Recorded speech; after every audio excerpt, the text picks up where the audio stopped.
also driving for Mackenzie Hemmelgarn. Ludwig Heinrath Jr.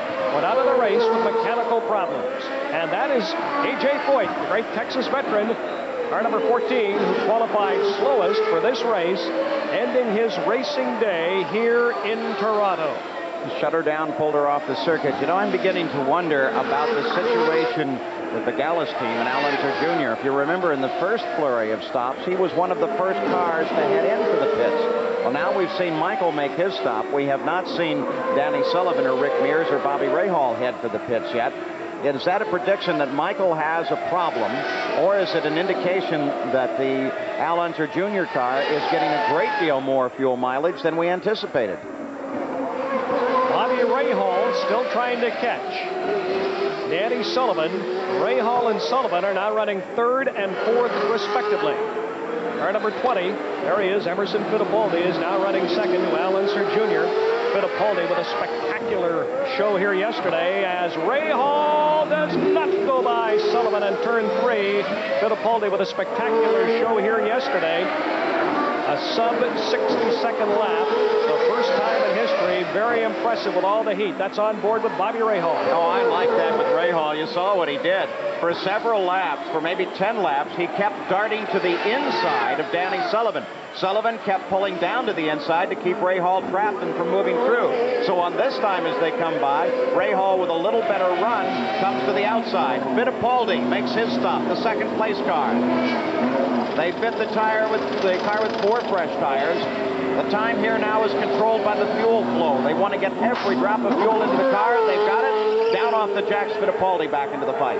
Now, he did not stall it this time. Fittipaldi stalled it coming out of his first pit stop. You see the yellow line. 2 wheels can be over, not 4. That is purely for safety. Now into turn number 1. Running in 5th place is Emerson Fittipaldi. Our leader, Al Unser Jr., has yet to pit. Danny Sullivan, there he is, a second. There's Bobby Rahal, third. They also have yet to pit. Michael Andretti has been in. He is running 4th, followed by Fittipaldi, 5th. Hale Fabi is 6th. Rick Mears is 7th. Pruitt is 8th. Boisel is 9th. And Barbazza is 10th. So the best battle on the course is this one. The 18 car of Bobby Rahal and the 1 car, the one denoting the defending IndyCar World Champion Danny Sullivan, as they continue to fight their way around the course. With the stops, Danny Sullivan now runs in second. Bobby Rahal is in third. Danny Sullivan led for the early part of this race. Really had a great start to the race when he went ahead of Al Unser Jr., who started on the front row along with Emerson Fittipaldi. Sullivan then reeled in Fittipaldi, dispelling any notion. Milwaukee and Miami has not won yet in 1989. However, as Paul Page suggested, he's been driving very, very well. And Paul, you've said it all afternoon.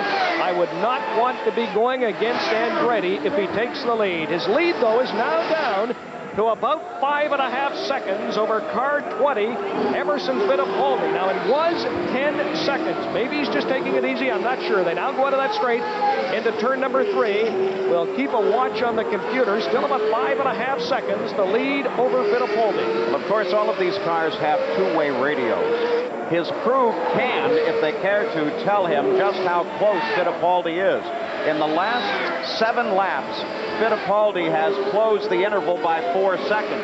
If he continues that pace in the 15 laps remaining, then Fittipaldi will catch Michael Andretti before the end of this race and possibly get past him. Now, what they may be doing is not telling Michael that he's that close, and he won't know until he gets on one of the long stretches and catches a view of him in the mirrors. All right, Bobby Rahal is out of this race. Let's go down to Ken Daniels. Bobby Rahal, obviously very disappointed. What exactly did put you out of this race? Header broke, and it just burnt through the spark plug wires, and too bad. We were looking good. You know, it was questionable whether they would have been able to go the distance without having to stop for fuel again. It's too bad. No rain this time around. They said before perhaps the Cosworth couldn't do it. You proved it last week, although it was rain. Did you really want to show them this week? Well, I think we did. So good enough for you anyway. Yep. Okay, let's go back up top. Thank you, Bobby. All right, thank you, Ken Daniels. Bobby Rahal raced his first race back in the 1970s at Moseport. He's married to a Canadian. Lives on the golf course in Dublin, Ohio. Won here in 1986. There's Emerson Fittipaldi. Emerson Fittipaldi. Now, about 5.8 seconds behind our race leader, Michael Andretti. Andretti is the leader, followed by Fittipaldi. Danny Sullivan, Teo Fabi, and Rick Mears is running in 5th place. Danny Sullivan is 3rd. Danny Sullivan has never won here. This man, of course, Emerson Fittipaldi, won 2 years ago. Our defending champion, Al Unser Jr., is out of the race, and we'll continue live from Toronto right after this.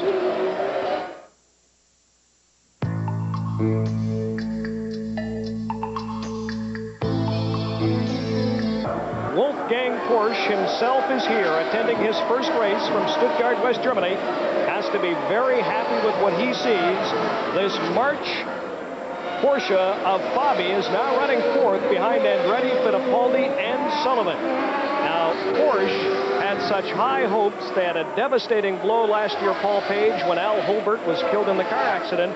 But he did one very, very smart thing prior to his untimely death. Well, Al Holbert was killed in a plane crash last fall. He was one of the grand men of the sport. But just the week before he died, in fact, the Tuesday before he died, he held a conversation with Derek Walker of the Penske organization. And he said, look, Derek, I want you to come over and manage this team. Derek agreed verbally. Al told a couple of people that, and then his plane crashed and he was gone. Well, to Porsche's credit, they stuck with the obligations made verbally by Al Holbert. It was a bright thing to do. They now have Derek Walker in the fold. He is a brilliant race strategist. He is a very good planner, an excellent manager, and he is going to bring this team to the front. There is no question in my mind about that. Right now, they're using only the Porsche engine. There is development on a Porsche chassis. We've actually seen one in the early going, but then they went over and made an arrangement with March to do the chassis development while they got the engine in position. And someday we're going to see Porsche at the front, and someday we're going to see Derek Walker as one of the great owners of cars in this sport. Right now, the day belongs to car number 6. That is the Newman-Haas team. Michael Andretti, the race leader. Danny Sullivan making a move, I believe, on Emerson Fittipaldi. This has to be a big moment for Newman-Haas. Andretti leading, because earlier today, if you missed it, Michael's father and teammate Mario involved right in about this area of the course in a very spectacular accident. As he crunched into Roberto Guerrero, here's Michael, the leader. Guerrero was off to the side of the course. His father Mario was trying to pass Teo Fabi in the Porsche and was very lucky to escape with no serious injuries, but that, of course, upset Mario. He's still wondering what happened. It upset Michael, who was on the course, but now Michael's lead is shrinking again. Well, the sign has just been given to all of the teams that you just see on the screen. 10 laps to go. It's an important mark because hereafter, the course officials will not send a tow truck out to tow a car in. It will be left in place on the circuit. They will let the leaders race to the end of this race and throw a full course yellow only if it is absolutely necessary. So the interval is now closed to 4.7 seconds. Michael, for a couple laps, had it figured out that Fittipaldi was right there and began to pick up the pace, but Fittipaldi is still closing. Also, John Jones is back running on the course, running in 16th place, but he is under power.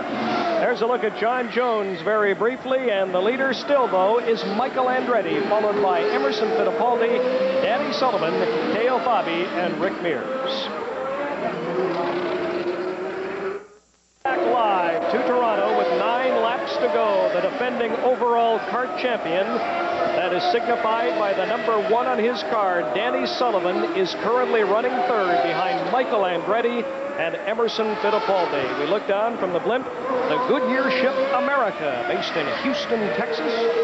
We say good afternoon to pilot Mark Kynette, who lives in the Woodlands in Texas. And right now, as we look at Emerson Fittipaldi, that is car 20. Fittipaldi currently running 4 seconds now behind Michael Andretti. Let's go down to Ken Daniels. Thank you, Brian. I'm here with Sandy Andretti, who's leaning over, taking time out from the race for a second to talk to us. Your feelings right now, Sandy? I'm quite nervous because we